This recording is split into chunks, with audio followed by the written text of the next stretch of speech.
51 क्या है दोस्तों? Question 51, which of the following is are the possible consequences of heavy sand mining in river beds? A option है decrease salinity of the river, second option है pollution of ground water, third option है lowering of the water table. Select the correct answer using the code given below. तो A है 1 only, B है 2 only 2 and 3, सी है 1 and 3 only, D है 1 2 3. तो बताइए इसका क्या आंसर हो सकता है दोस्तों?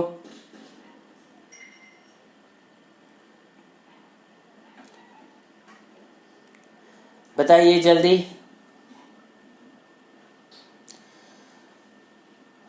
हैवी सैंड माइनिंग का क्या कॉन्सिक्वेंसेस हो सकता है? तो डिक्रीज सलाइनिटी इन रिवर, सलाइनिटी से और हैवी सैंड माइनिंग का कोई कनेक्शन नहीं है, तो 1 तो होगा ही नहीं, तो 1 होगा नहीं तो यहाँ पे डायरेक्ट 1 सी ए सी डी तो एलिमिनेट हो जाता है, सीधा बी हमारा आंसर आ जाता है. तो अगर हमें एग्जैक्टली अगर हमें पता है कि सलाइनिटी एंड सैंड माइनिंग का कोई भी कनेक्शन नहीं है, तो इसका हम लोग डायरेक्टली आंसर कर सकते हैं और ये हमें इजी पड़ जाएगा आंसर करने के लिए. तो option B is the correct answer, that is 2 and 3. ठीक है, स्ट्रेट फॉरवर्ड क्वेश्चन है, कोई इसमें एक्सप्लेनेशन की जरूरत नहीं है. So now let's move on question 52. क्या है क्वेश्चन 52 दोस्तों? क्वेश्चन 52 है, with reference to the agriculture soil consider the following statement. ये है a high content of organic matter in soil drastically reduces its water holding capacity. Second है soil does not play any role in sulfur cycle. Third है irrigation over a period of time can contribute to the salinization of the some agricultural land. Which of the statement given above is are correct? A है 1 and 3 only, 1 and 2, B है 3 only, C है 1 and 3 only, and D है 1 2 3. तो बताइए इसका answer क्या हो सकता है दोस्तों?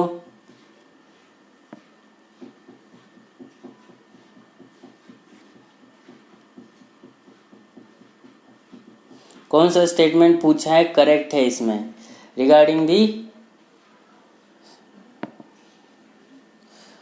agricultural soil? So the high content of organic matter is soil drastically reduces water holding capacity. So जो first statement है, the soil water holding capacity is the amount of water that a given soil can hold, अपने पास वो रख सकती हैं. So each 1% increase in soil organic matter help soil hold 20 gallon more water per acre. तो अगर high content है organic matter का तो सॉइल की वाटर कैपेसिटी इंक्रीज होती है, बट यहाँ पे बोला है रिड्यूस्ड, तो ये फर्स्ट ऑप्शन रॉन्ग हो जाता है. तो फर्स्ट ऑप्शन रॉन्ग है तो एलिमिनेट हो गया सीधा. सो डी इसका करेक्ट आंसर आएगा. तो soil does not play any role in a sulphur cycle. Okay, sulfur is one of the 3 nutrients that are cycle between the soil, plant matter and atmosphere. And third है salinization के बारे में. The salinization is a major problem associated with irrigation because deposits of salt build up in soil and can reach that level to which will be harmful for the crops. You got it? I hope you are understanding the question. So B is the correct answer of this question. B is the correct answer of this question. This is B. B is the correct answer of this question. 3 only. Got it? Now let's move on question 53. क्या है question 53 बताइए. Question 53 है the partnership of action of green economy pays a UN mechanism assist country transition towards greener and more inclusive economies emerged at. A है Earth Summit on Sustainable Development 2002 Johannesburg. B है the United Nation conference on sustainable development 2012 Rio de Janeiro. C है the United Nations framework convention on climate change 2015 Paris. D है the world sustainable development summit 2016 New Delhi. जो partnership of action on green economy का जो mechanism आया था United nation का, वो कौन सी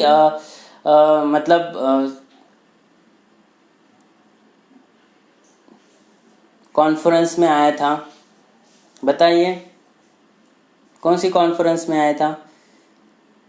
तो जो यूनाइटेड नेशन की कॉन्फ्रेंस हुई थी on SDGs in 2012 Rio de Janeiro में, रियो 20, उसमें पेज मैकेनिज्म इंट्रोड्यूस किया गया था for UN organisation including International labour Organisation, UN Environment, UN IDO, UN ITR initially joint forces to able to provide countries with broad and tailored support. You got it? आ गया समझ में? तो B is the correct answer. क्या है B? That is the United Nations Conference on Sustainable Development 2012 Rio de Janeiro. इसको रियो 20 भी बोला जाता है, रियो 20, जो रियो दी जेनेरो में हुई थी ब्राजील में। Got it? Now let's move on question 54। क्या बोल रहा है question 54? 3D printing has application in which of the following? First है preparation of confectionery items, second है manufacture of bionic ears, third है ऑटोमोटिव इंडस्ट्री, फोर्थ है reconstructive surgeries, fifth है data processing technologies. Select the correct answer using the code given below. A है 1 3 4, फिर है 2 1 3 4 2 3 5 1 and 4, D है 1 2 3 4 5। That is all the above. बताइए क्या हो सकता है इसका आंसर दोस्तों? जो 3D प्रिंटिंग का एप्लीकेशन है, प्रिपरेशन ऑफ कन्फेक्शनरी आइटम में भी यूज किया जाता है। 3D printing can be used across the range of industries in construction to medical technology. So preparation of confectionery item, yes correct. Manufacture of bionic, yes इसमें भी use हो सकता है। automotive industry, reconstructive surgeries, data processing technologies. So 1 2 3 4 5, D is the correct answer. Okay, D इसका correct answer होगा दोस्तों। I hope you are enjoying the questions. Now let's move on question 55। क्या है question 55? Consider the following statement. The Barren Island volcano is an active volcano located in the Indian territory. Second, Barren Island lies about 140 km east of Great Nicobar. Third है the last time the Barren Island volcano erupted was in 1991 and it has remained inactive since then. Which of the statement given above is correct? Which of the statement given above is correct? A है 1 only, B है 2 and 3, C है 3 only, D है 1 and 3 only। तो बताइए इसका क्या हो सकता है आंसर? जल्दी जल्दी बताइए।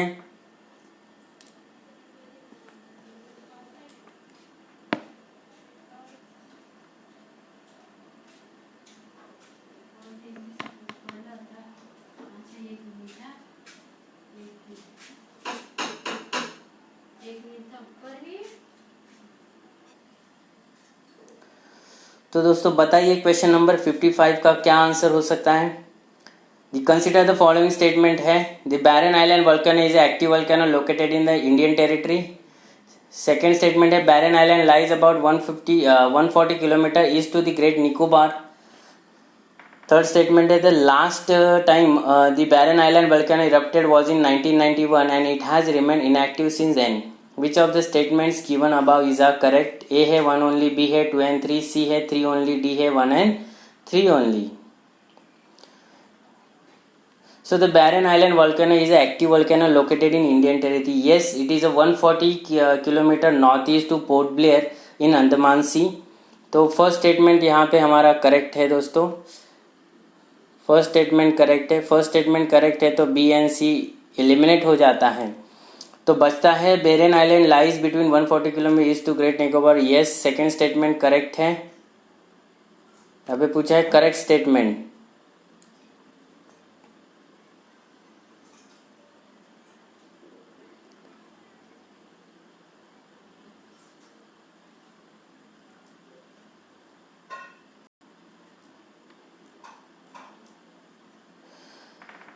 ठीक है। So Barren Island lies about 140 kilometre north, यहाँ पे ईस्ट बोला है, ओके, वो north east to great Nicobar है, इसलिए सेकेंड स्टेटमेंट रॉन्ग हो जाता है। फिर थर्ड स्टेटमेंट क्या है? It the last time the Barren Island volcano erupted was in 1991 and it was remain inactive since then. Inactive since then, तो थर्ड स्टेटमेंट भी रॉन्ग है। The Barren Island volcano was a remote uninhabited volcano है, eastern coast पे है, which is lastly 150 years until it saw in major eruption 1991 में उसका eruption हुआ था। सो इंक्लूडिंग इरप्शंस इन 1995 एंड 2005, तो बीच बीच में आता है। 1995 में भी हुआ था, 2005 में भी हुआ था। सो ये 1991 के बाद 95 में भी हुआ था, 2005 में आया था। तो थर्ड स्टेटमेंट भी रॉन्ग है, तो A is the correct answer. तो ए क्या है? The Barren Island volcano is active volcano located in Indian territory. You got it? Now let's move on question 56. What is question 56?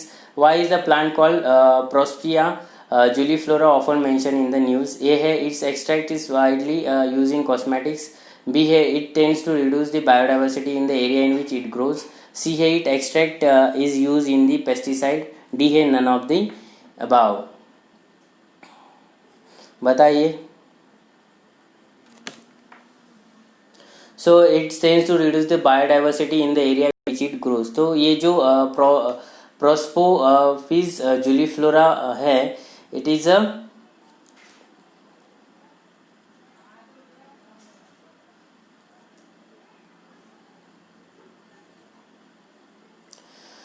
It tends to reduce the biodiversity in the area which it grow. तो इसका इस question का जो answer है वो है दोस्तों option B, क्यू ऑप्शन बी है। तो जो प्रोस्पोफी जूलीफ्लोरा जो प्लांट है, which is brought in Delhi from Mexico by the British more than century ago. Britishers ने उसको लाया था दिल्ली में from the Mexico. The exotic plant become invasive, okay, it is a invasive species, invasive species है वो। Invasive species होने की वजह से वो क्या करता है, जो बायोडाइवर्सिटी है उसके आजू बाजू की, वो क्या करती है, उसको रिड्यूस करती है। ठीक है। Now let's move on question 57. What is question 57? क्या बोल रहा है question 57? Consider the following statement. First statement है most of the world's coral reefs are in tropical waters. Second है more than 1/3 of the world's copper reefs are located in the coral reefs are located in the territories of Australia, Indonesia and Philippines. Third है coral reefs host far more number of animal phyla than those hosted by the tropical rainforest. Which of the statement given above is correct? A है 1 and 2 only, B है 3 only, C है 1 and 3 only, D है 1 2 3 all the above. तो इस question का answer है दोस्तों, तो फर्स्ट है most of the world's coral reefs in a tropical water. Yes, tropical water में पाया जाता है in the depth of greater than 50 metre water depth में, between the zone of 30 north to 30 south and temperature almost about 22 to 29 degree. तो ये तीनों statement यहाँ पे दोस्तों करेक्ट है। Mostly lies in 1% of Indonesia, Australia में लाइज होता है ऑलमोस्ट। तीनों स्टेटमेंट करेक्ट है, तो C is the correct answer. D is the correct answer, all the above are correct. I hope you understand the question. Now let's move on question 58. What is the question 58? Momentum for Change Climate Neutral Now is an initiative launched by the Intergovernmental Panel of IPCC के द्वारा, या UNEP के द्वारा, या UNFCCC के द्वारा, या WMA के द्वारा, World Meteorological Organization. So Momentum of Change Climate Neutral Now is the initiative of UNFCCC which is launched in 2015, encouraging and supporting to the global climate change. Okay, straightforward question. किसका initiative है ये? किसका initiative है दोस्तों? ये initiative है UNFCCC का। ठीक है, now let's move on second last question of this today's lecture, that is question number 59। क्या है क्वेश्चन 59? क्या है क्वेश्चन 59 बताइए। With the reference of educational institution during the rural in India consider the following statements है। Institution and founder है Sanskrit college William Jones at Banaras Calcutta Madras Warren Hastings Fort William Arthur Wellesley college. Which of the pair given above is are correct? A है 1 and 2, B है 2 only, C है 1 and 3, D है 3 only. बताइए क्या है इसका answer, क्या इसका आंसर हो सकता है? जो संस्कृत कॉलेज है तो Warren Hastings himself is a intellectual and set up Calcutta Madrasa. It is not madrasa, it is madrasa. Calcutta Madrasa in 1791 में उन्होंने इस्टेब्लिश की थी, 1781 में 1781 में उन्होंने इस्टेब्लिश की थी Calcutta Madrasa by Warren Hastings. So second correct है, सेकंड करेक्ट है तो सी एंड डी इनकरेक्ट हो जाएगा। सो फर्स्ट स्टेटमेंट देखते, फर्स्ट क्या है?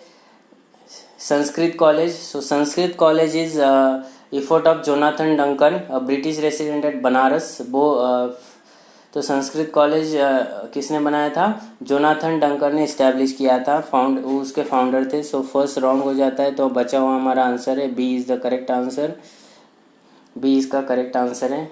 तो कलकत्ता जो फोर्ट विलियम है, Lord Richard Colley Wellesley, Lord Arthur Wellesley. Okay, ये जो बताया है लॉर्ड अर्थर वेलेस्ली, जो फोर्थ विलियम है, फोर्ट विलियम, वो लॉर्ड रिचर्ड वेलेस्ली ने बनाया था, नॉट अर्थर वेलेस्ली ने। Okay, which is founded in establish किया था 1800 में। ठीक है, so only 2 is the correct. Now let's move on question, last question of today's lecture, that is question number 60. What is question number 60? Consider the following pairs. Regions sometimes mentioned in news: country Catalonia, Spain; Crimea, Hungary; that is Mindanao, Philippines; Oromia, Nigeria. Which of the pair given above is correct? A है 1 2 3 only, B है 3 and 4, C है 1 and 3 only, D है 2 and 4। तो बताइए इसका answer क्या हो सकता है?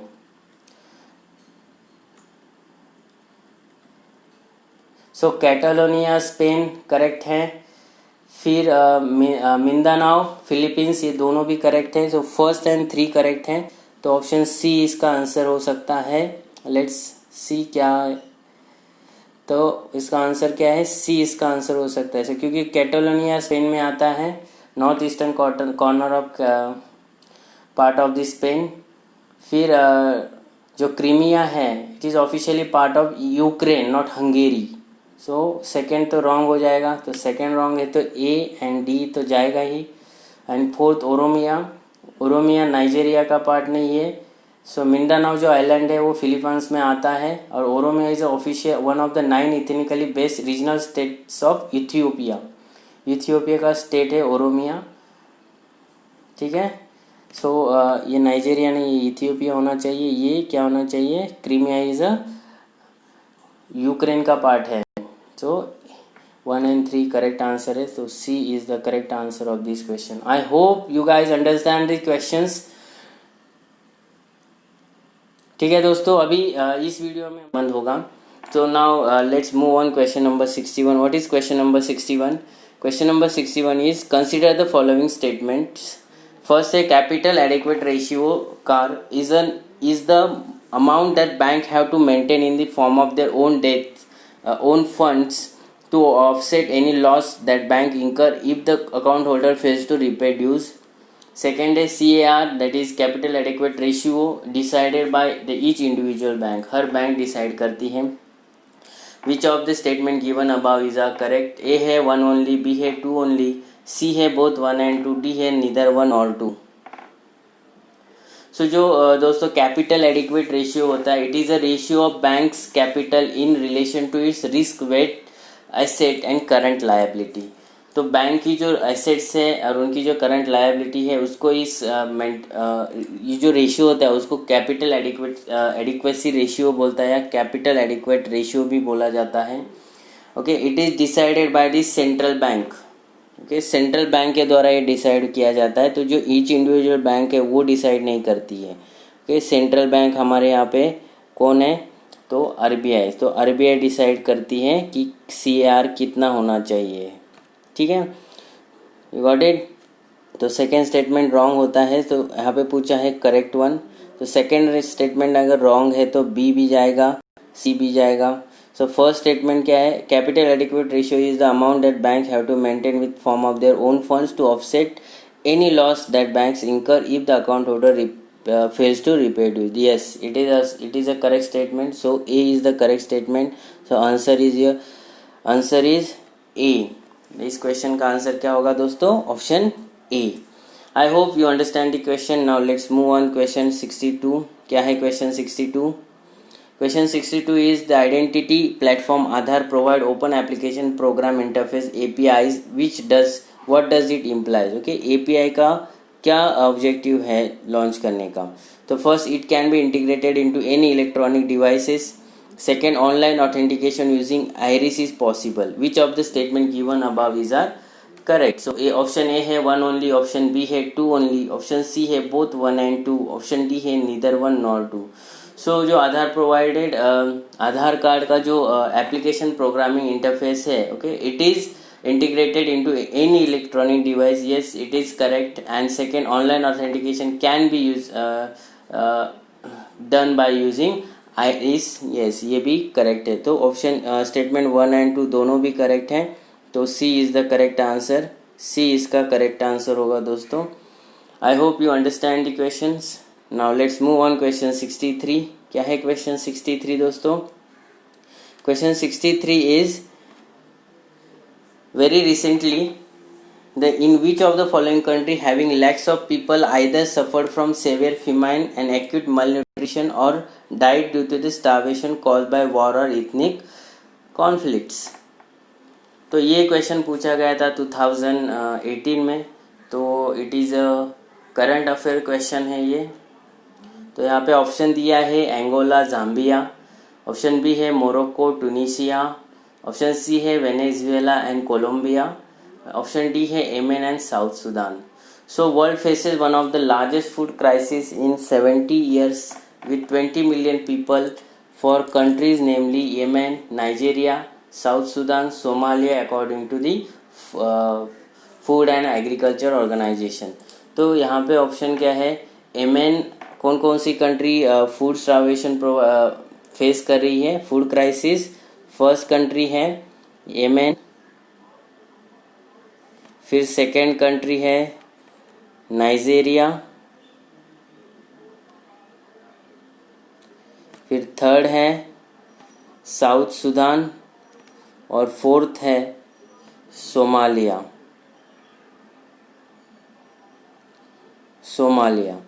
तो यहाँ पे ऑप्शन देखो, एंगोला जाम्बिया तो होगा नहीं, मोरक्को भी नहीं है, वेनेजुएला कोलंबिया भी नहीं है। तो येमेन एंड साउथ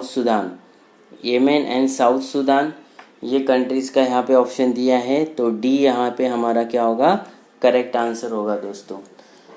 ठीक है, now let's move on question 64। क्या है क्वेश्चन 64? क्वेश्चन 64 है regarding Wood's dispatch, which of the following statement is are true? A है grants in aid system was introduced by Wood's dispatch, B है establishment of university was recommended, third है English as a medium of instruction at all level of education was recommended. Select the correct answer using the code given below. A है 1 and 2 only, B है 2 and 3, सी है 1 and 3, D है all the about that is 1 2 3। तो बताइए इसमें से कौन सा आंसर हो सकता है वुड्स डिस्पैच के बारे में। So what is Wood's dispatch? Okay, Wood's dispatch को मैग्ना कार्टा भी बोला जाता है, English education in India as per this dispatch. Okay, जब वुड्स डिस्पैच लॉन्च किया गया था और लाया गया था तो उससे कुछ उन्होंने प्रोविजंस किए थे। तो फर्स्ट प्रोविजन था कि education department was to set in every province. हर प्रोविंस में क्या करेंगे वो लोग, हर प्रोविंस में एजुकेशन डिपार्टमेंट प्रोवाइड मतलब इस्टेब्लिश करेंगे। फिर उन्होंने फिर उन्होंने सेकंड जो था university on the model of London university के मॉडल के ऊपर बॉम्बे में, फिर कलकत्ता एंड मद्रास में यूनिवर्सिटी इस्टेब्लिश की गई थी। At least one government school be open in every district, her district में क्या होना चाहिए, एक गवर्नमेंट स्कूल वो लोग इस्टेब्लिश करेंगे। फिर जो प्राइवेट स्कूल है उनको ग्रांट्स एंड एड्स देंगे, तो फर्स्ट ऑप्शन तो है करेक्ट है। फिर उन्होंने उस डिस्पैच में प्रोविजन किया था कि education department were establish in every province and university were open at Calcutta Bombay Madras in 1857 on the model of London university. Later more universities were open in Punjab in 1882 and at Allahabad in 1887। 1887 में इलाहाबाद में university open की गई थी, पंजाब में 1882 में open की गई थी। ठीक है, तो establishment universities was recommended, yes to be correct है सेकेंड। सो जो third English as a medium of instruction not level of education, ऐसा उस डिस्पैच में नहीं बताया गया था, नो प्रोविजन ऐसे नहीं थी। सो थर्ड ऑप्शन रॉन्ग होता है, तो थर्ड ऑप्शन रॉन्ग हो जाता है, तो option B C D eliminate हो जाता है और हमारे पास बचता है option A is the correct answer, that is statement 1 and 2 is the correct option, correct statement about the URSS dispatch. You got it?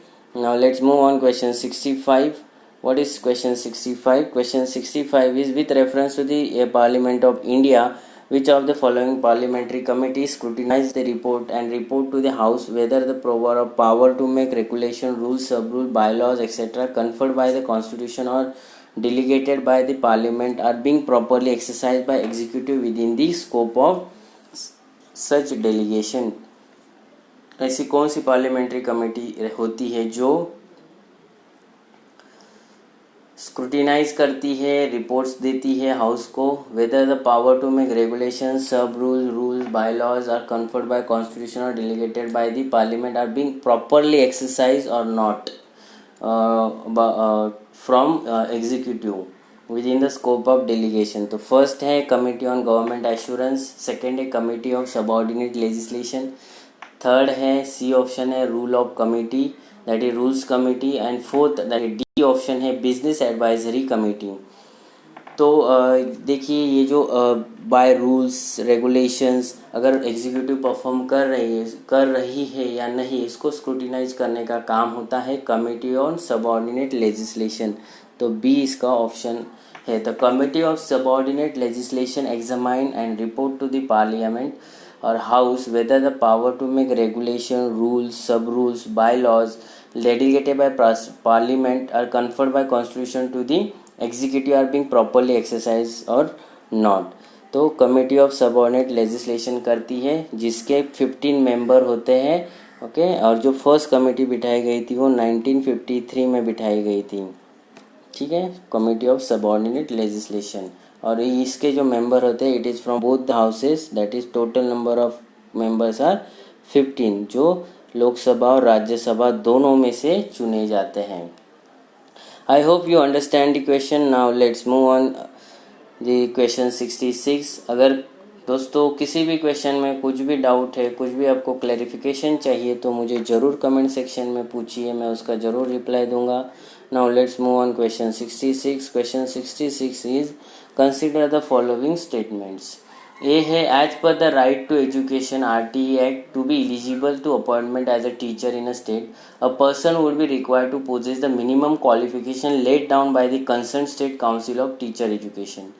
Second है as per the RTE Act, the right to education act, for teaching primary classes, a candidate is required to pass a teacher eligibility test conducted in accordance with the National Council of Teacher Education Guidelines. Third है in India more than 90% of teacher education institutions are directly under the state government. Which of the statement given above is are correct? A है 1 and 2, B है 2 only, C है 1 and 3, D है 3 only। तो इन तीनों statement से कौन से statement correct है हमें पूछा है उन्होंने, तो बहुत कॉम्प्लिकेटेड क्वेश्चन है। सो जो फर्स्ट स्टेटमेंट दिया है दोस्तों, as per the Right to Education that is RTE act to be eligible for appointment as a teacher in a state, a person would be required to process minimum qualification laid down by the concern State Council of teacher Education. तो ये first statement क्या है, wrong है। क्यों wrong है? Because as per the second statement क्या बोला है, as per the Right to Education Act for teaching primary classes a candidate is required to pass a teacher eligibility test conducted in accordance with the National Council of teacher Education guideline. Okay, तो second statement correct है, first statement wrong है। तो second statement क्यों correct है? Under the Right to Education of right to Education, that is Right to Education Act to Free and Compulsory Education Act 2009 में जो लाया गया था, तो NCTE, जो NCTE है National Council for teaching education, तो NCTE क्या करती है, एग्ज़ाम कंडक्ट करती है, उस एग्ज़ाम को हमें पास करना होता है, फिर हम लोग एलिजिबल होते हैं to appoint as a primary teacher. ठीक है, उसको टेट एग्ज़ाम भी बोला जाता है। फिर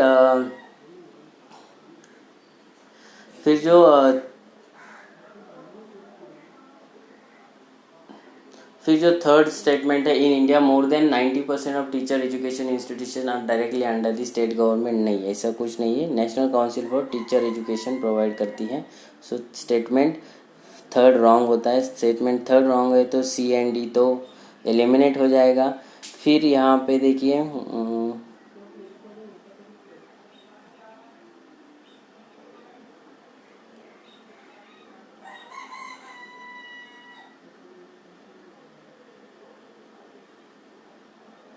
तो यहाँ पे ये जो फर्स्ट स्टेटमेंट है, उन्होंने बोला है concern State Council of teacher Education.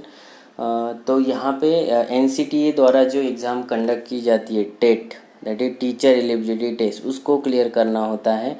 तो सेकेंड स्टेटमेंट ओनली करेक्ट है, तो फर्स्ट स्टेटमेंट रॉन्ग है। तो option B is the correct answer. Option B इसका करेक्ट आंसर है, ऑप्शन B। ठीक है, option B is the correct answer of this question.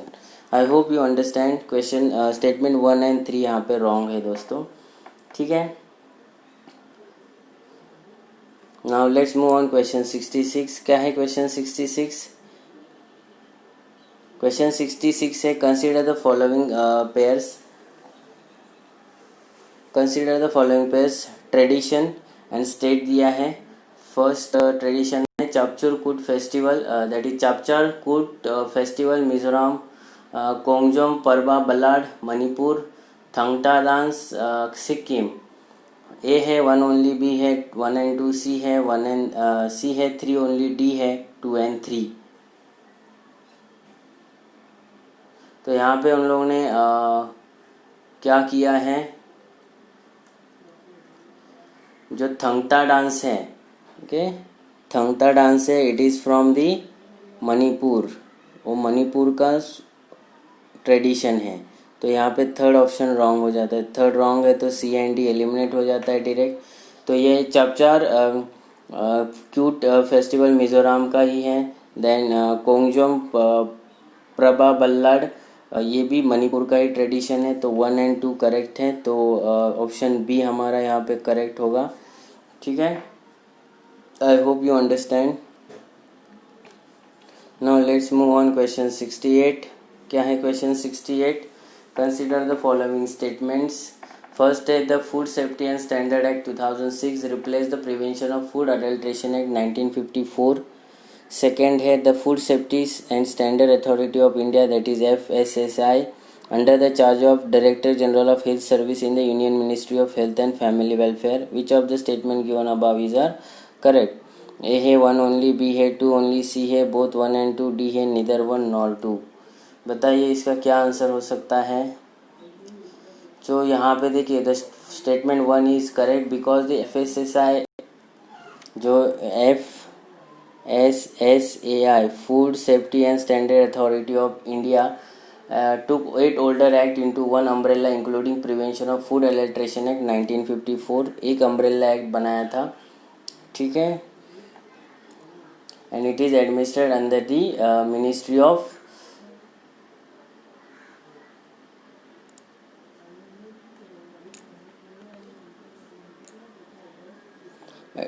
okay, it is तो ये फर्स्ट स्टेटमेंट यहाँ पे हमारा करेक्ट है। जो फूड एडल्ट्रेशन एक्ट 1954 है, इसको क्या किया गया था, कि जो जितने सारे भी एक्ट थे रिगार्डिंग टू फूड के बारे में, उसको एक अम्ब्रेला एक्ट बनाया था। सो फर्स्ट स्टेटमेंट करेक्ट है। और यहाँ पे पूछा है हमें करेक्ट कौन से हैं, तो फर्स्ट करेक्ट है, तो डी ऑप्शन हमारा दोस्तों अपने आप एलिमिनेट हो जाता है। फिर सेकंड क्या है, the food safety and standard authority of India is under the charge of director general of health services in the union ministry of health and family welfare. So second statement incorrect है, because the chairman and chief executive officer of food safety and standard authority of India is appointed by the government of India. It is not under the ministry. The chairperson is a rank of secretary to government of India, or it is not under the charge of director general of health services. तो it is independent body है जिसको government appoint करती है। तो second statement wrong है, तो second wrong है, तो ये भी रॉन्ग हो जाता है। तो हमारा ऑप्शन ए जो फर्स्ट स्टेटमेंट है वो करेक्ट आता है सिर्फ।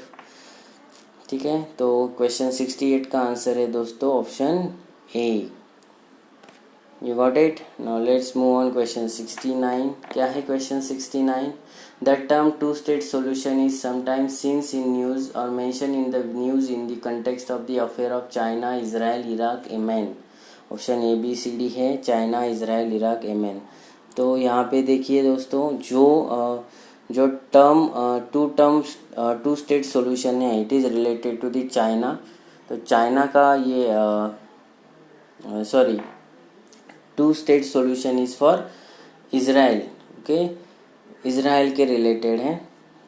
तो it is a news very recently because of the announcement by the American president Donald Trump about opening of the American embassy in Jerusalem and subsequent protest by Palestinian in which many have died. The two state solution also keep figuring out in the news. जो two state solution है, it is regarding to Israel and Palestine issue. ठीक है, I hope this is straightforward question which is a current affair related. Now let's move on the last question of today's lecture or today's video lecture. Question number 70. With reference to the provision made under the National Food Security Act 2013. National Food Security Act 2013 के बारे में question है।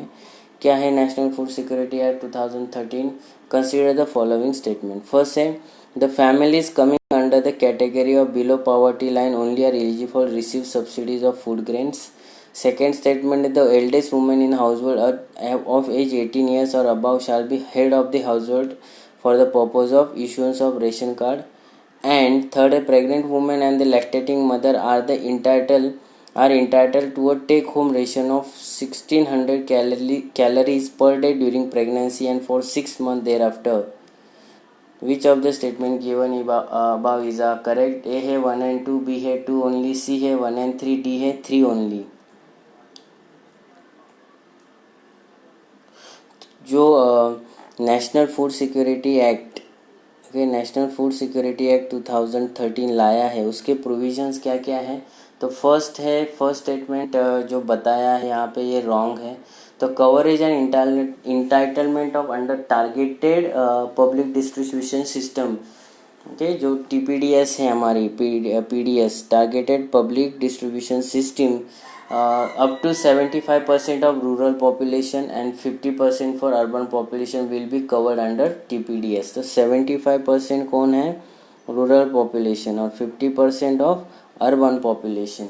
And with uniform entitlement of 5 kg पर person per month. हर इंसान को 5 kg per month दिया जाएगा। ठीक है, not restricted to only BPL family. तो फर्स्ट स्टेटमेंट रॉन्ग है। तो फर्स्ट स्टेटमेंट रॉन्ग हुआ तो A एंड C हमारा एलिमिनेट हो गया। बचा है अभी स्टेटमेंट 2 एंड 3। तो सेकेंड स्टेटमेंट क्या है? सेकेंड स्टेटमेंट है कि eldest woman of the household of age 18 years or above to be head of the household of the purpose of issuing a ration card, which is the correct statement. So second statement correct है, तो only B is the correct answer. तो third almost wrong ही हो जाएगा। तो यहाँ पे question ये जो 1600 बोला है ना, ये 1600 ना होके 600 कैलोरीज है। तो यहाँ पे हमें उन लोगों ने फंसाया है। तो जो थर्ड स्टेटमेंट है, pregnant women and lactating mother are entitled to take home ration of 600 calories per day during pregnancy and for 6 month thereafter. So ये स्टेटमेंट सेकेंड इसलिए रॉन्ग हो जाता है। तो फर्स्ट स्टेटमेंट भी हमारा क्या हो जाता है, रॉन्ग हो जाता है, because 75% rural population, 50% urban population will be considered under the NCLT, that is TPD, Targeted Public Distribution System, and National Food Security Act के अंडर इसको प्रोविजन किया गया है। And any lady who has attended 18 years can be consider as the eldest women for issuing the ration card. तो ये provisions है food Security act 2013 में। ठीक है, I hope you understand the question 70। तो हम लोग ने आज के वीडियो है, India enacted the Geographical Indications of Good Registration and Protection Act 1999 under in order to comply with the obligation of international level organisation. B है International Monetary Fund. C है United Nations UNCTAD। D है WTO World Trade Organization. किसके under इसको हम लोग ने enact किया है, goods and registration and Protection Act 1999 को, बताइए। तो जो वर्ल्ड ट्रेड ऑर्गेनाइजेशन की कुछ ऐसे रिकमेंडेशंस थे अंडर आर्टिकल 22 के तहत, जो वर्ल्ड ट्रेड ऑर्गेनाइजेशन की ट्रिप्स एग्रीमेंट है, which defines the geographical indication as indications which identify a good as originated in the territory of the member or a region or locality in that territory, where a given quality, reputation or other characteristics of the good is essentially attributable to its geographical origin। तो जो trips agreement हुई थी WTO की, उसके under हम लोगों ने इस to provide obligation or to comply obligations, we have enacted the geographical indication of goods act 1999। so यहाँ पे ऑप्शन हमारा बनता है दोस्तों option D, that is World Trade Organization के ट्रिप्स एग्रीमेंट के तहत जो हुई थी WTO की, उसके कंप्लाई करने के लिए हम लोग ने ये एक्ट इनेक्ट किया गया था। ठीक है, now let's move on question 72। Question 72 है हमारा, consider the following statements. Statement है first, in India the state government do not have the power to auction the non coal mines. Second है, Andhra Pradesh and Jharkhand do not have gold mines. Third है, Rajasthan has iron ore mines. Which of the given above is are correct. First statement है first option है 1 and 2, B है 2 only, C है 1 and 3, D है 3 only. तो बताइए। तो फर्स्ट जो ऑप्शन है, फर्स्ट जो स्टेटमेंट है, in India state government do not have power to auction non coal mines, ऐसा कुछ नहीं है। जो mines and mineral development and regulation amendment act 2015 में लाया गया था, which come into force from January 2015। Okay, उसके तहत non coal mine have to be auction by the respective state government. Non coal mines होगी वो रिस्पेक्टिव स्टेट गवर्नमेंट ही option करेगी। तो फर्स्ट स्टेटमेंट यहाँ पे हम लोग को इनकरेक्ट मिला। तो फर्स्ट इनकरेक्ट मिला तो हमारा option A and option C तो एलिमिनेट हो गया। फिर जो सेकेंड स्टेटमेंट है, Andhra Pradesh and Jharkhand do not have gold mine, but yes Jharkhand have alluvial and native gold. Alluvial gold is obtain from the sand of Subarnarekha river, Son नदी इन सिंहभूम डिस्ट्रिक्ट। सो हम लोग बोल सकते हैं कि यहाँ पे मिलता है gold deposit. Same Andhra Pradesh में भी गोल्ड डिपॉजिट फाउंड होता है। In Rajasthan the iron ore deposit are located in district of Jaipur, Udaipur, Jhunjhunu, Sikar, Bhilwara, Alwar, Bharatpur, Dausa and Banswara. So third statement तो करेक्ट है, Rajasthan has ore mines, but Jharkhand do not पूछा है यहाँ पे। इन दोनों के पास भी गोल्ड माइंस, दोनों राज्यों में भी गोल्ड माइंस पाए जाते हैं। तो यहाँ पे अगर डू होता तो ये स्टेटमेंट करेक्ट हो जाए, बट यहाँ पे पूछा है डू नॉट, तो ये स्टेटमेंट भी रॉन्ग हो गया। तो हमारा ऑप्शन बचा है सिर्फ डी। सो डी इसका करेक्ट आंसर है हमारा option D, that is statement 3 only. You got it. Now let's move on question 73. What is question 73? With reference to the digital payments, consider the following statements. First statement है भीम app allow the user to transfer money to anyone with UPI enabled bank account. Then second statement है while a cheap PIN debit card has 4-factor of authentication, Bhim app has only 2-factor of authentication. Which of the statement given is above correct? ए है 1 only, B है 2 only, C है both 1 and 2, D है neither 1 nor 2. जो statement 1 है दोस्तों, statement 1 क्या बोल रहा है? भीम app allow the user to transfer money to anyone with the UPI enabled bank account. तो which is the correct statement? So भीम app is powered by UPI and integrated payment platform as the official of the government of India.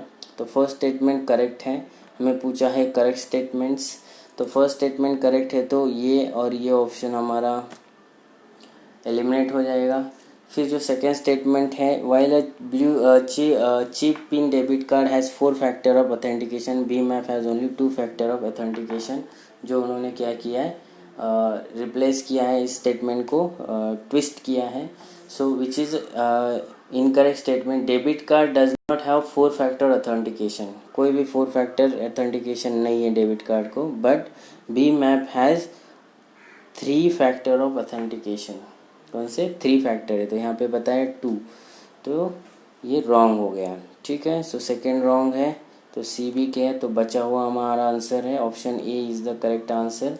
Okay, आपको समझ में आ रहा है elimination method से question कैसे हम लोग सॉल्व कर सकते हैं, कैसे हम लोग क्वेश्चन का आंसर पा सकते हैं अगर कुछ चीज़ें हमें पता होगी तो. Now let's move on question 74. क्या है question 74? Among the following cities which one lies on the longitude closest to that of Delhi. Okay, longitude पे दिल्ली के लॉन्जिट्यूड में कौन सी सिटीज़ आएगी? सो देखो, हैदराबाद तो नहीं आएगा, नागपुर भी नहीं आएगा, पुणे भी नहीं आएगा. सो अगर दिल्ली यहाँ पे है तो बेंगलुरु. ओके, तो ये नज़दीक आएगा, तो ए इसका करेक्ट आंसर होगा, दैट इज़ बेंगलोर.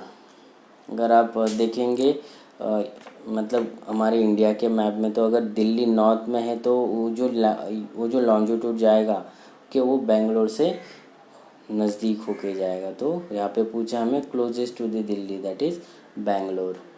ठीक है, फिर हैदराबाद, पुणे, नागपुर तो बहुत दूर आएगा. You got it? समझ में आ गया? मैप का क्वेश्चन, मैपिंग का क्वेश्चन है.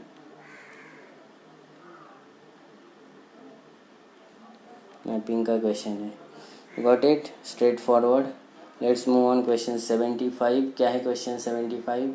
International labour organisation convention 138 and 182 are related to. A है चाइल्ड लेबर, बी है adaptation of agricultural practice to global climate change, C है regulation of food prices and food securities, D है gender parity at the workplace. तो बताइए क्या हो सकता है. वन आर्टिकल जो लेबर ऑर्गेनाइजेशन के कन्वेंशन है 138 and 182. So 138 is related to minimum age convention and 182 is related to the worst form of child labour convention. तो ये यहाँ पे बताया है कि मिनिमम एज कन्वेंशन, तो दोनों भी किससे रिलेटेड आएगा? चाइल्ड लेबर से रिलेटेड आएगा. तो ऑप्शन ए यहाँ पे हमारा करेक्ट है. ठीक है, तो जो नंबर कन्वेंशन 138 है, it is related to minimum age convention concerning minimum age of admission to employment, and 182 है worst form of child labour convention concerning the prohibition and immediate action of elimination of worst form of child labour. तो A is the correct answer दोस्तों. Now let's move on question 76. क्या है question 76? बताइए question 76 क्या है. Consider the following event. The first democratically elected Communist Party government formed in a state of India. Second, India's then largest bank, Imperial Bank of India, was renamed as State Bank of India. Third, Air India was nationalized and became the national carrier. Fourth, Goa became a part of independent India. तो इसको बोला है कि which of the following is the correct chronological sequence of above event.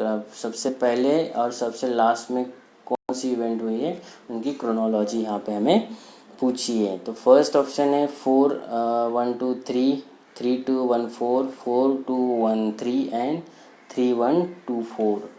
जो देखिए फिर अभी अगर हमें ये इसका ईयर्स पता होगा तो इम्पीरियल बैंक ऑफ इंडिया, तो ओके जो इम्पीरियल बैंक ऑफ इंडिया है which is renamed state Bank of India in 1955।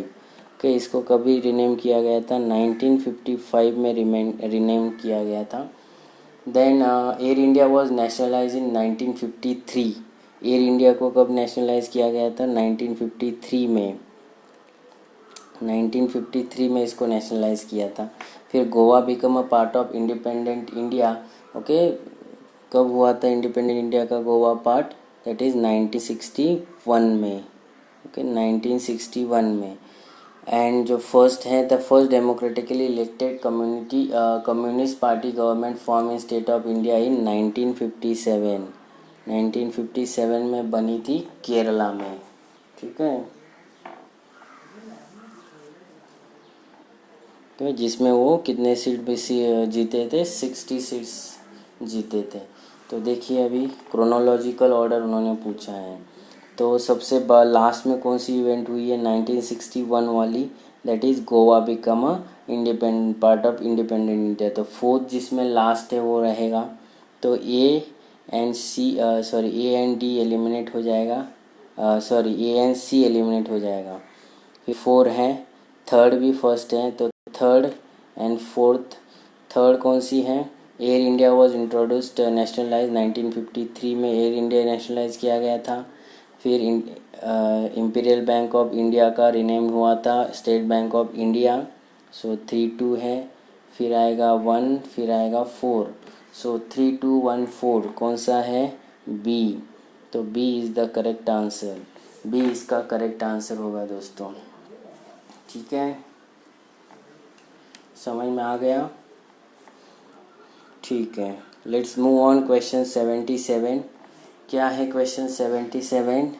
Right to privacy is protected as an intrinsic part of right to education and personal liberty. Which of the following is the in the Constitution of India correctly and appropriately implied the above statement? Right to privacy is protected as a intrinsic part of right to life and personal liberty.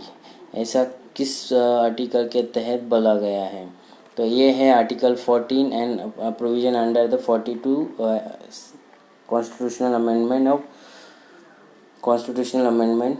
Then article 17 DPSP, article 21 freedom guarantee part 3, article 24 provision under 44 amendment of constitution.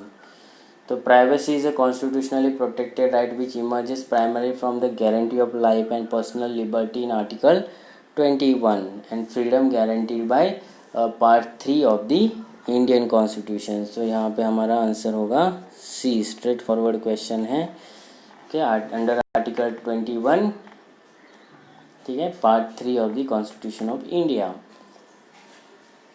Got it? तो जो government supreme court का जो judgement आया था 2017 में उससे current affair issue था, इसीलिए क्वेश्चन 2018 में पूछा गया था। Now let's move on question 78। क्या है question 78? Consider the following areca nut, barley, coffee, finger millet, groundnut, sesame and turmeric. The cabinet committee on economic affairs has announced the minimum support price for which of the above?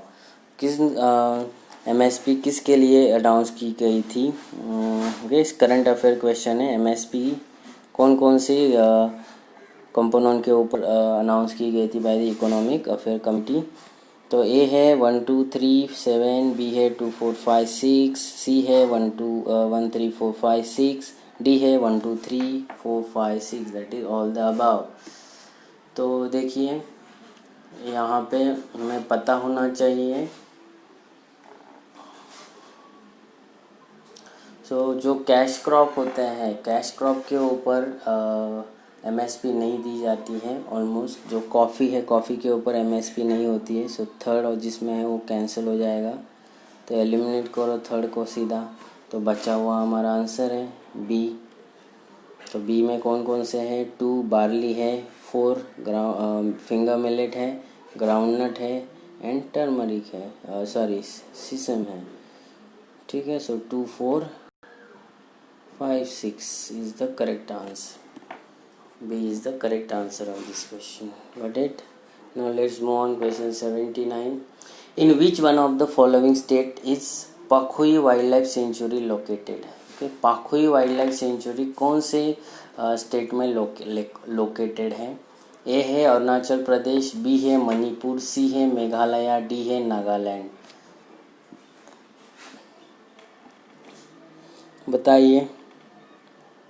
जो पाखुई wildlife century है, पाखुई wildlife century also इसको पक्के tiger reserve भी बोला जाता है। तो पक्के टाइगर रिजर्व किस में आता है? किस में आता है पक्के tiger reserve? That is Arunachal Pradesh, AP. ठीक है।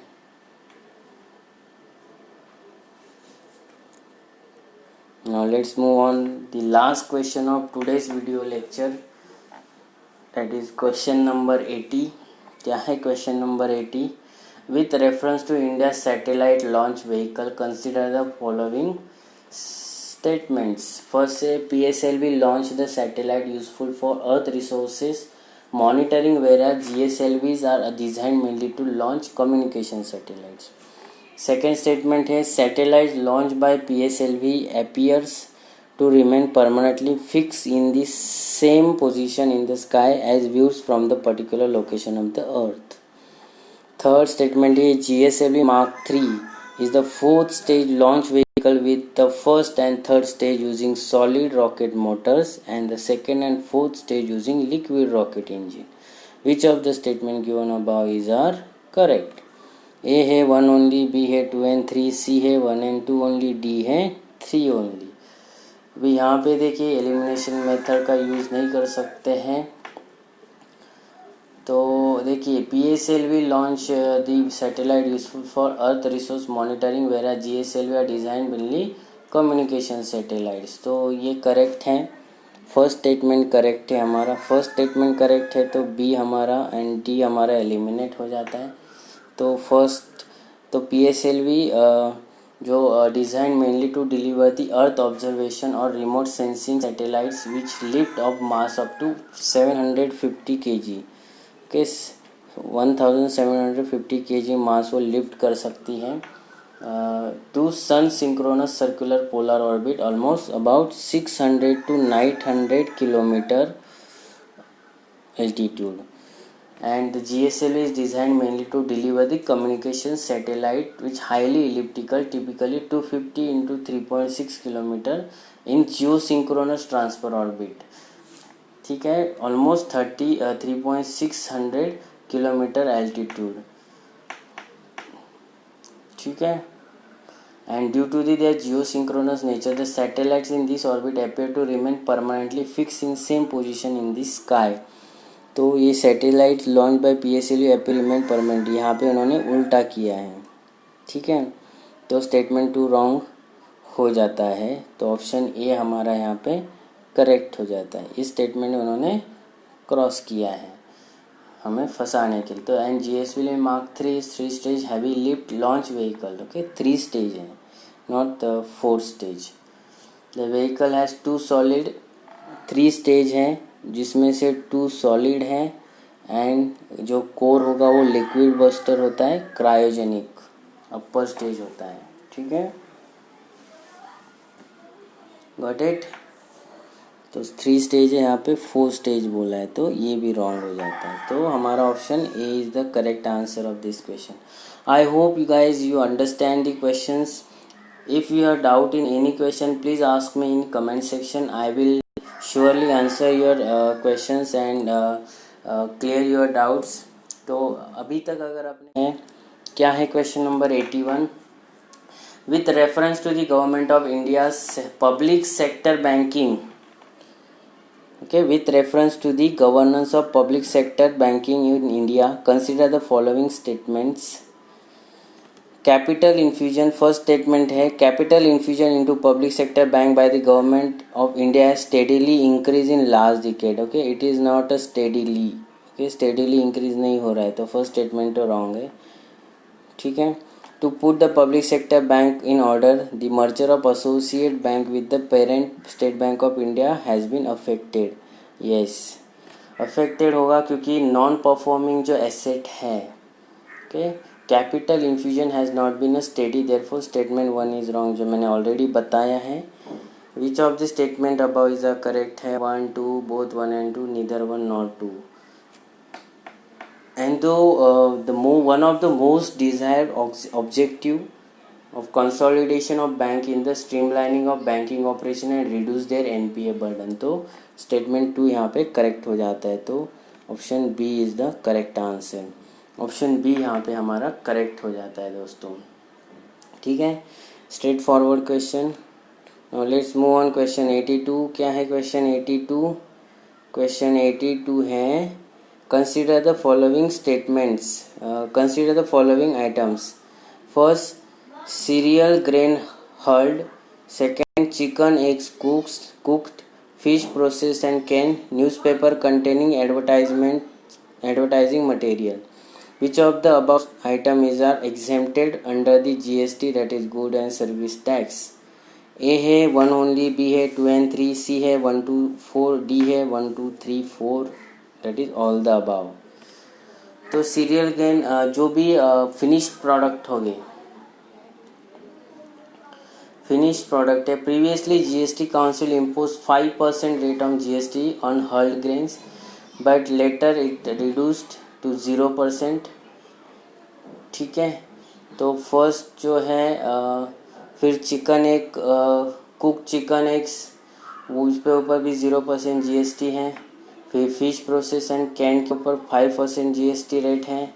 न्यूज़पेपर कंटेनिंग एडवर्टाइजिंग मटेरियल, उसके ऊपर 0% जीएसटी रेट है, बट एड के ऊपर 5% जीएसटी है, न्यूज़पेपर के ऊपर नहीं है, ठीक है। तो देखिए यहाँ पे हमारा क्या क्या होगा, फिर 1 2 and 4 इस पे जीएसटी एग्जेम्प्टेड है, ठीक है। तो cereal grain hulled, chicken egg cooked and newspaper containing advertising material, that is 1 2 and 4 are exempted from the GST, that is 0% GST rate है उन पे, that is C is the correct answer. हमारा C यहाँ पे correct answer होगा, ठीक है। But अभी ये चेंज किया है बहुत सारे, 2018 के लिए रिलेवेंस था, ठीक है। Now let's move on question 82। क्या है question 82? Consider the following statements. First is the definition of critical wildlife habitat is incorporated in the Forest Act 2006. Second statement है, for the first time in India, biogas have been given habitat right. It's not biogas, it is biogas. No, it is biogas only.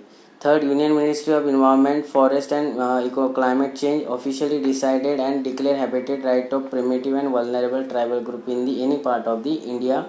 Which of the statement given above is are correct? A है 1 and 2, B है 1 2 1 2, इसका option यहाँ पे actually wrong है, ठीक है। ये जो 1 2 2 यहाँ पे ये रॉन्ग ऑप्शन दिया गया है, मतलब मेरे से गलती हुई है। तो यहाँ पे हम लोग यहाँ पे लेते हैं 2 and 3, ठीक है। तो बी ऑप्शन है आपका 2 and 3 दोस्तों, sorry for this. And C है 3 ओनली, डी है 1 2 3। जो the phrase critical wildlife habitat है, okay, it is only scheduled tribe and other traditional forest dweller under act 2006, so not the wildlife protection act 1972, ठीक है। तो ये first तो correct हो गया, फर्स्ट स्टेटमेंट करेक्ट है। And union ministry of tribal officially decide, okay, ministry of tribal, not ministry of MEFCC, okay, ministry of tribal decide करती है। तो थर्ड भी रॉन्ग हो गया, तो हमारा ए यहाँ पे आंसर है करेक्ट, 1 and 2 करेक्ट है, ठीक है। Got it? Now let's move on question 84। Question 84 क्या है हमारा? Consider the following statements. क्या है क्वेश्चन? ए है बर्ड्स, बी है dust blowing, rain, wind blowing, which of the above spread plant disease. ऐसे कौन से फैक्टर है जो प्लांट डिजीज को स्प्रेड कर सकते हैं इनमें से? तो ए है 1 3, बी है 3 4, सी है 1 2 4, डी है 1 2 3 4। सी देखो, प्लांट डिजीज बर्ड्स से तो हो सकता है, डस्ट ब्लोइंग से भी होगा, रेन से भी होगा, वाइंड ब्लोइंग से होगा, okay. All are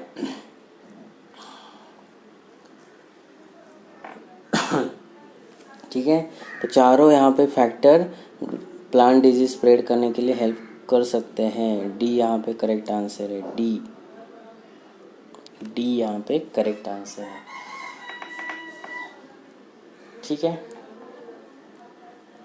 now question 85 with reference to the organic farming in India. Organic farming के ऊपर क्वेश्चन है। Consider following statements.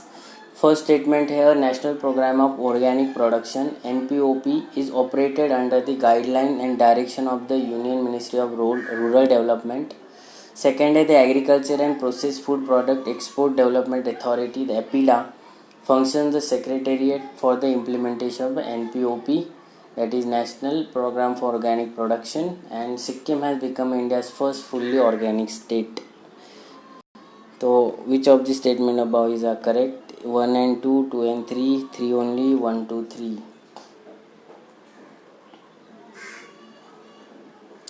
So first statement है ये wrong है. The Ministry of Commerce has implemented the National Program for Organic Production, not the Ministry of Rural Development. Ministry of Commerce NPOP को that is National Program for Organic Production को implement करती है, direction provide करती है। तो 1 wrong है, तो D and A तो एलिमिनेट हो जाएगा। Then this the Agriculture and Processed Food Product Export Development Authority APIDA functions the secretary for the implementation of NPOP. Yes, ये करेक्ट है। सेकंड करेक्ट है। Sikkim has become the India's first fully organic state. Yes, ये भी correct है। ठीक है। तो option 2 and 3 is correct. Statement 2 and 3 दो। So B is the correct option of question number 85 का जो बी ऑप्शन है वो करेक्ट होगा। Okay, now let's move on question 86। क्या है क्वेश्चन 86 दोस्तों? Regarding money bill which of the following statement is not correct. यहाँ पे क्या पूछा है देखो, क्वेश्चन ध्यान से पूछो। नॉट करेक्ट पूछा है।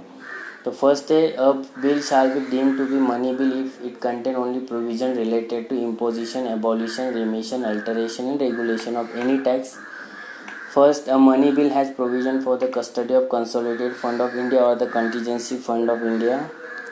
C है a money bill is concerned with the appropriation of money out of Contingency Fund of India. D है a money bill deals with the regulation of borrowing of money or giving of any guarantee by the central government of India. तो incorrect पूछा है यहाँ पे। तो यहाँ पे देखिए money bill is concern with appropriation of money out of contingency fund of India which is a wrong statement यहाँ पे। तो सी यहाँ पे रॉन्ग है। नॉट करेक्ट पूछा है तो हमारा आंसर है यहाँ पे C. So under article 111 okay, under article 110 definition of money bill is for the purpose of this structure bill shall be deemed to be the money bill if it contain only provision, imposition, abolition, remission, alteration, regulation of any tax, regulation of borrowing of money, custody of consolidated fund and contingency fund of India, the payment of money into withdrawal of money from any such fund, and the appropriation of money out of consolidated fund of India, not the contingency fund. यहाँ पे बोला है contingency fund, but यहाँ पे है consolidated fund of India से। तो statement C यहाँ पे रॉन्ग हो जाता है। तो option C is the correct because यहाँ पे पूछा है which is the incorrect. I hope you understand. Now let's move on question 87 with reference to the election of president of India consider the following statement. A है the value of vote of each MLA varies from state to state. Second, the value of vote of member of parliament of the Lok Sabha is more than that of value of vote of MP of the Rajya Sabha. Which of the statement above is are correct? ये second statement wrong होगा क्योंकि दोनों का same होगा। तो first तो correct है, value of vote of each MLA varies from state to state because the number of MLAs are और number of seats in state assembly are varies from state to state. तो इसलिए उनका numbers भी अलग होगा, value भी अलग होगी। तो ऑप्शन ए तो करेक्ट होगा बट सेकेंड स्टेटमेंट रॉन्ग होगा। तो देखिए, तो फर्स्ट स्टेटमेंट करेक्ट होगा। Second, the value of vote of MPs of Lok Sabha is more than values of, नहीं ये दोनों का सेम होगा। तो फर्स्ट करेक्ट आंसर है। करेक्ट पूछा है, ए इज द करेक्ट ऑप्शन। ठीक है।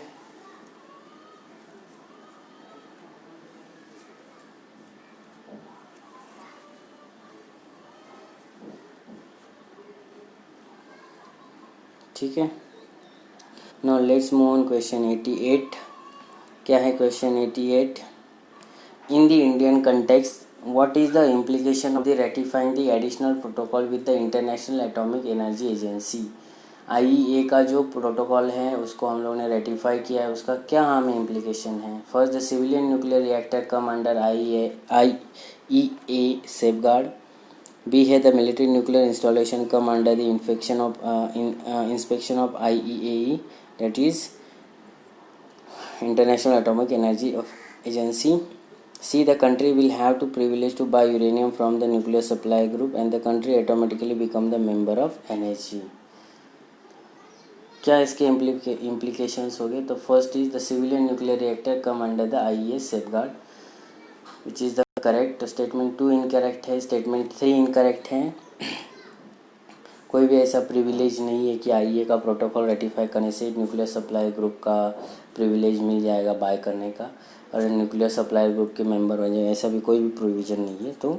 तो A is the correct answer. The civilian nuclear reactor come under the IEA safeguard, तो A is the correct answer of this question. Now let's move on question 89 and second last question of today's lecture दोस्तों। Question number 89 is consider the following countries: Australia, Canada, China, India, Japan, USA. Which of the above is among the free trade partners of ASEAN? ASEAN के FTA that is free trade agreement है, उसके कौन कौन सी countries partner है? तो देखिए, first option है 1 2 4 6, second B option है 3 4 5 6, सी ऑप्शन है 1 3 4 5, डी ऑप्शन है 2 3 4 6। तो बताइए क्या हो सकता है इसका आंसर?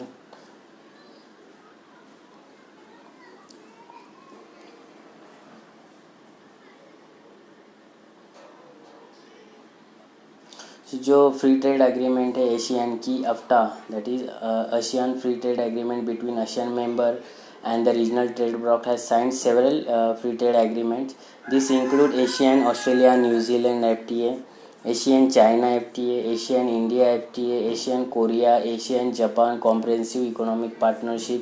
So USA के साथ कोई भी उनकी पार्टनरशिप नहीं है ASEAN की, तो USA तो एलिमिनेट हो जाएगा, 6 एलिमिनेट हो जाएगा, तो हमारा सीधा आंसर आ जाएगा सी।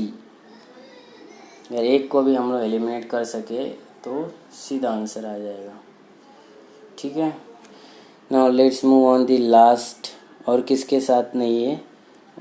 कनाडा के साथ भी नहीं है, तो 1 3 4 एंड 5 कनाडा एंड USA के साथ नहीं है free trade agreement of ASEAN की। Now let's move on the last question of today's lecture. Question number 90.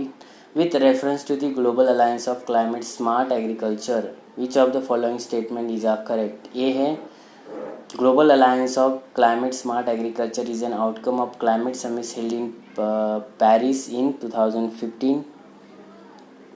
Sorry, this is not Paris, this is Paris. Okay, ये जो है ये पेरिस है। ठीक है। Second, membership of GACSA does not create any binding obligation. India was instrumental in creation of GACSA, that is Global Alliance for Climate Smart Agriculture. तो जो statement 1 है इज इनकरेक्ट। तो जो क्लाइमेट स्मार्ट एग्रीकल्चर है वो developed by food and agricultural organisations के द्वारा, और हेग कॉन्फ्रेंस में उसको इंट्रोड्यूस किया गया था in 2010 through the paper of climate smart agriculture policy practice and financing for food security adaptation and mitigation. In 2014 में इस इशू को बहुत उछाला गया था कि GACSA is an inclusive, voluntary and action-oriented multi-stakeholder platform of climate smart agriculture. Its vision is to improve food security, nutrition and resilience in the face of climate change, aims to catalyze and help create transformational partnership to encourage actions that reflect an integrated approach. And India is not a signatory at all. तो third statement wrong है। तो third अगर wrong हो जाता है third wrong हो जाता है तो हम लोग सीधा एलिमिनेट कर सकते हैं, direct B is the answer. ठीक है, थर्ड स्टेटमेंट अगर रॉन्ग है हमें पता है तो हम लोग सीधा एलिमिनेशन मेथड यूज़ करके आंसर तक पहुंच सकते हैं। ठीक है, which is not binding, membership does not create any binding obligation, yes it provide binding obligation. ठीक है, I hope you understand question. तो which of the following is are the aim of digital India plan of government of India? A है formation of India's own internet companies like China did. B है, second option है, establish a policy framework to encourage overseas multinational corporations that collect big data to build their large data center within our national geographical boundaries. Third है, connect many of our villages to the internet and bring Wi-Fi to the many of our schools, public places and major tourist centers. Select the correct answer using the code given below. A है 1 and 2, B है 3 only, C है 2 and 3, D है all the above that is 1 2 3। तो यहाँ पे जो digital India का हमारा जो गवर्नमेंट की स्कीम है डिजिटल इंडिया के, उसके ऊपर क्वेश्चन पूछा है। तो डिजिटल इंडिया के क्या प्रोविजंस है, क्या ऑब्जेक्टिव्स है? तो फर्स्ट जो बताया है, formation of India's own internet company like China did, ये स्टेटमेंट दोस्तों रॉन्ग है। Establish a policy, second, establish a policy framework to encourage overseas multinational corporation that collect big data to build their large data centre within our national geographical boundaries, ये भी wrong statement है क्योंकि हम लोग local data centre को encourage कर रहे हैं, तो ये तो होगा ही नहीं। Connect many of, yes third तो है, connect many of our village of the internet and bring wifi to many of our school, public places and major tourist centre. Okay, digital India बनाना है, विलेज तक हमें internet facility लेके जाना है, तो डिजिटल इंडिया का ये मकसद है। तो स्टेटमेंट थर्ड करेक्ट है। तो डिजिटल इंडिया के 3 विजन्स है। फर्स्ट जो ऑब्जेक्टिव वो है कि डिजिटल इंफ्रास्ट्रक्चर प्रोवाइड करना, जो भी डिजिटल इंफ्रास्ट्रक्चर है उसको, डिजिटल इंफ्रा को हमें क्या करना है, बढ़ावा देना है। फिर सेकंड जो प्रोविज़न है डिजिटल इंडिया का वो है कि गवर्नेंस एंड सर्विसेज प्रोवाइड करना, good governance and services provide करना। एंड जो थर्ड ऑब्जेक्टिव है वो है कि digital empowerment of citizen. Okay, digital empowerment of citizens की क्या करनी है, डिजिटल एम्पावरमेंट करनी है।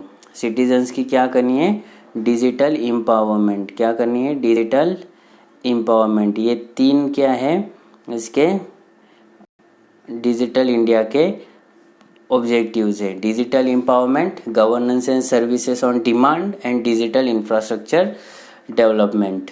ठीक है, तो ओनली थर्ड स्टेटमेंट इसमें करेक्ट है, तो B is the correct answer of this question. You got it?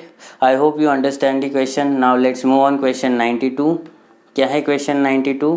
Consider the following pairs, towns sometime mention countries in news. Okay, towns दी है और उनकी कंट्रीज दी हैं। तो फर्स्ट है Aleppo Syria, Kirkuk Yemen, Mosul Palestine, Mazhar Sharif Afghanistan. Which of the pair given above is correctly match? Okay, कौन सी pair है जो correctly match हो रही है यहाँ पे पूछा है। अलेप्पो सीरिया से, किरकुक यमन से, मोसुल पैलेस्टाइन से, मज़र शरीफ अफगानिस्तान से, तो कौन सी करेक्ट है? Which of the pair given above correctly match? A है 1 and 2, बी है 1 and 4, सी है 2 and 3, डी है 3 and 4। बताइए क्या होगा इसका आंसर। तो जो अलेप्पो है सीरिया में है, ये तो करेक्ट है। किरकुक है यमन में नहीं है, वो इराक में है। कहाँ पे है? इराक में। और मोसुल है इराक में ही, मोसुल भी इराक में ही है। मज़र शरीफ अफगानिस्तान में। तो ये किरकुक और मोसुल दोनों भी इराक के टाउन्स हैं। अलेप्पो सीरिया की कैपिटल है और ये मज़र शरीफ अफगानिस्तान। तो 1 and 4 हमारा करेक्ट है। 1 and 4 क्या है? बी ऑप्शन में है, तो B is the correct answer of this question. Okay, geographical mapping के ऊपर एक क्वेश्चन है दोस्तों, समझ में आ गया? Let's move on question 93। क्या है question 93? Question 93 is in the federation established by Government of India Act 1935 residuary power was given to the federal legislature, governor general, provincial legislature, provincial governor. तो जो रेसिडुअरी लेजिस्लेटिव पावर प्रोवाइड की थी under the government of India Act 1935, it is for to the governor general. Okay, governor general के पास दी थी. ठीक है, स्ट्रेट फॉरवर्ड क्वेश्चन. जी second. Okay, B is the correct answer of this question. Okay, let's move on question.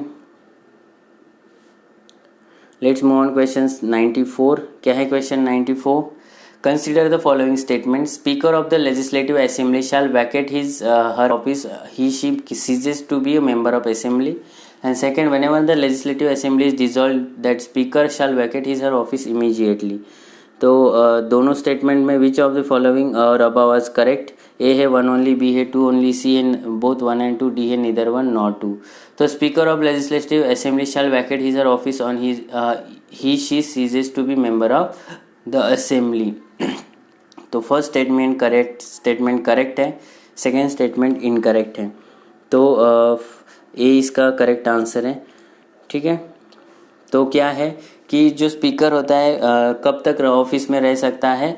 He ceases to member of assembly, he resign a writing deputy speaker and if he removed by the resolution pass by the state assemblies by majority. ठीक है, after the giving the notice of 14 day की notice देनी होती है. Second statement incorrect है because speaker hold office from the date of her election till immediately before the first meeting of the legislative assembly after the dissolution of one two which he or she was elected. She is eligible for re-election on the dissolution of legislative assembly. Although the speaker ceases to be member of house, she does not vacate her office. तो second statement इसलिए wrong हो जाता है, first statement correct है. ठीक है, got it. Now let's move on question 95. क्या है question 95? Question 95 is which of the following reflect the most appropriate relationship between law of land and liberty? If there are more laws, there is less liberty. If there is no law, there is no liberty. If there is liberty, laws have to be made by the people. And if laws are changed too often, liberty is in danger. तो कौन सा statement appropriate relationship बताता है in between the liberty and law of land? तो if there is no law there will be no liberty. अगर कहाँ पे भी लॉ नहीं होगा तो वहाँ पे लिबर्टी आने की कोई शंका ही नहीं है. तो ये सेकंड स्टेटमेंट जो है बी, वो अप्रोप्रिएटली इसको रिप्रेजेंट करता है. तो बी स्टेटमेंट यहाँ पे करेक्ट आएगा. ठीक है, ठीक है, straight forward.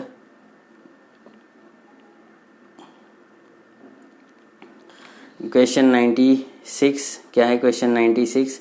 Consider the following statement. First, no criminal proceeding shall be instituted against the governor of the state in any court during his term of office. Second, emolument and allowances of the governor of the state shall not be diminished during the term of office. Which of the statement given above is correct? A है one only, B है two only, C है both one and two, D है neither one nor two. तो इसमें देखिए governor के ऊपर question है और दोनों स्टेटमेंट यहाँ पे करेक्ट है दोस्तों.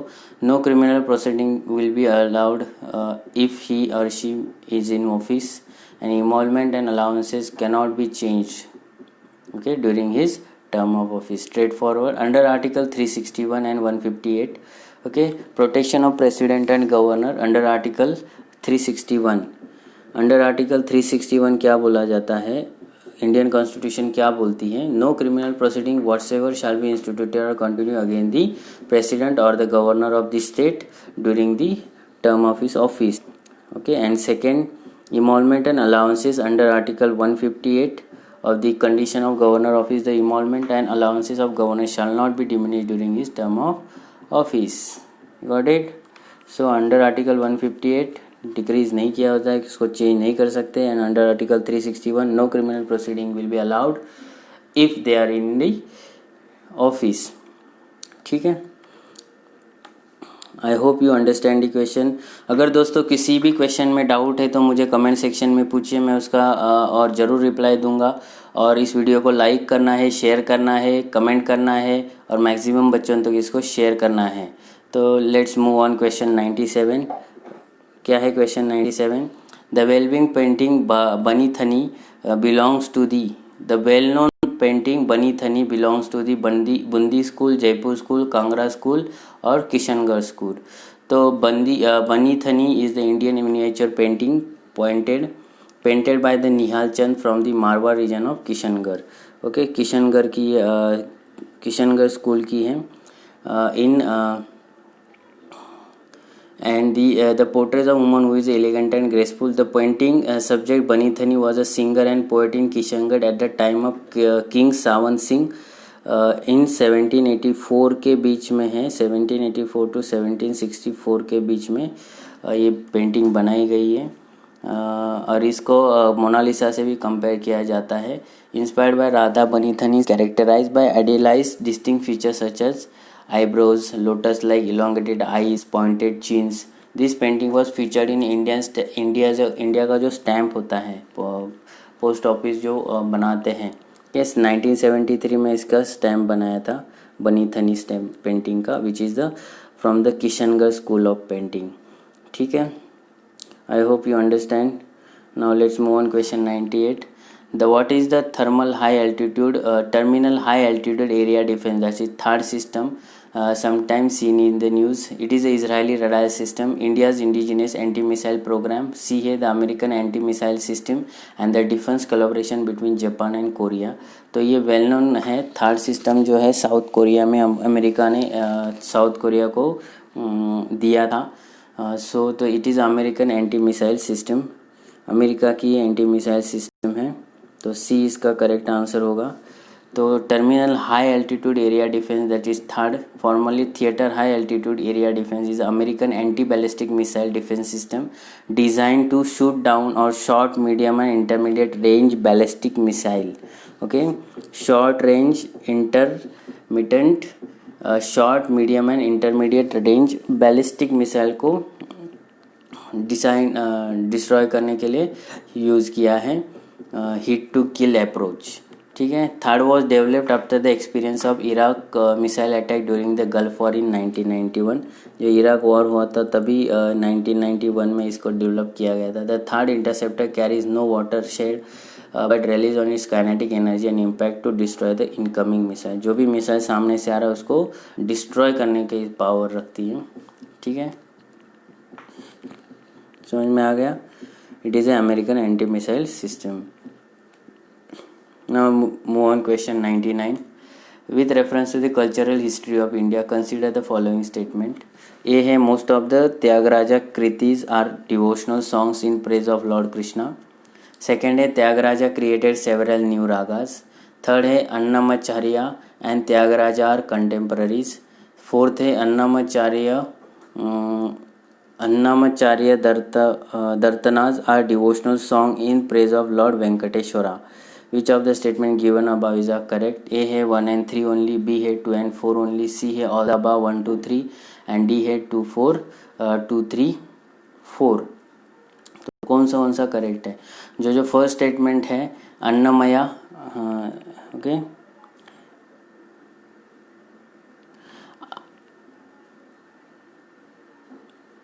तो फर्स्ट स्टेटमेंट यहाँ पे रॉन्ग है। Most of the Tyagaraja kritis are devotional songs in praise of lord Krishna. तो Annamayya was a 15th century Hindu sant and he is earliest known as Indian musician to compose song called sankirtanas to praise the lord Venkateswara. Venkateswara को praise करने के लिए बनाया था, the form of Vishnu. तो first statement यहाँ पे रॉन्ग है। तो फर्स्ट रॉन्ग है तो ए एंड सी तो एलिमिनेट हो जाएगा सीधा। अगर सेकेंड स्टेटमेंट देखते हैं हम लोग, Tyagaraja created several new ragas. Yes, Tyagaraja took music training from Sonti Venkata Ramaiah, but that didn't stop him from taking musical inspiration from various earlier poets. He was an ardent devotee of Lord Rama. Tyagaraja lord Rama के devotees थे, तो उन्होंने बहुत सारे ऐसे new ragas दिए हैं। 24,000 songs उन्होंने बनाए थे। फिर स्टेटमेंट जो थर्ड है, Annamacharya and Tyagaraja are contemporaries. तो Tyagaraja was born in 1767 and जो वेंकटे ये है ना Annamacharya, okay, who is in 1408, उनकी जो बर्थ डेट है वो 1408 की है, 1408 की, तो वो कंटेम्पररी नहीं है। तो थर्ड स्टेटमेंट रॉन्ग है। तो थर्ड रॉन्ग हो जाए तो डी ऑप्शन एलिमिनेट होता है। फिर जो फोर्थ स्टेटमेंट है, अन्नमाचार्य चार्या दर्तनास are the devotional song of praise to lord Venkateswara. तो Annamayya was a 15th century Hindu saint and is earliest known as Indian musician composed song called Sankirtanas to praise God Venkateshwara, form of Vishnu. तो statement 4 correct है. सो 2 and 4, okay 2 and 4 यहाँ पे correct है, इसीलिए B is the correct option of this question. ठीक है, समझा? अगर इस क्वेश्चन में कुछ भी डाउट है तो मुझे ज़रूर पूछिए, क्योंकि ये थोड़ा सा एंशियंट रिलेटेड क्वेश्चन है, आपको टफ जा सकता है.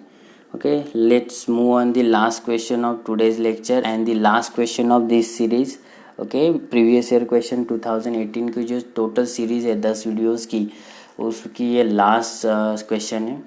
तो which of the following are regarded as a main feature of rule of law. A है लिमिटेशन ऑफ पावर, सेकेंड है इक्वालिटी बिफोर लॉ, थर्ड है people responsibility to the government, fourth है लिबर्टी एंड सिविल राइट्स.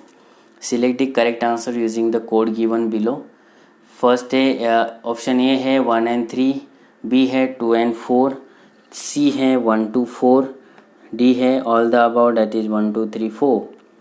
तो बताइए इसका क्या answer होगा.